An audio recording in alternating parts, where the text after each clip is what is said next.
The cylinder head temperature sensor, or CHT for short, is used on Ford and Mazda products, and its job is to read and report the cylinder head's temperature back to the engine computer just as an engine coolant temperature sensor would. Now, these vehicles can use a CHT in place of the engine coolant temp sensor, or it can be used in conjunction with the coolant temp sensor.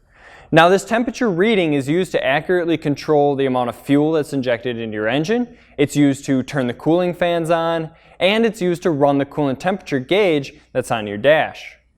Now, as the name suggests, you'll always find the cylinder head temperature sensor mounted directly into the cylinder head itself, either on the top of the engine, in between the cylinders, in the valley of a V-style engine, or threaded into the side of the cylinder head.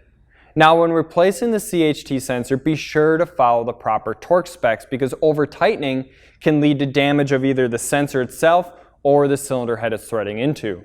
The new sensor that you get may or may not come with sealer on the threads. If it doesn't have the sealer on like this one, it's not required for that application. Due to the size and location of this CHT sensor, a special sensor socket may be required for proper removal and installation. Now, if your CHT sensor is failing, you'll usually end up with a check engine light on, and the vehicle may enter into limp mode or fail-safe mode to protect itself because it no longer knows the temperature of the engine. Common CHT sensor related codes include a P0128, P1285, and P1288. So why should you get yourself an NTK cylinder head temp sensor?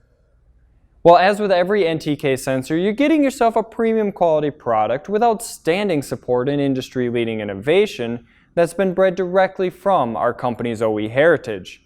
These attributes and more truly make NTK the sensor specialist.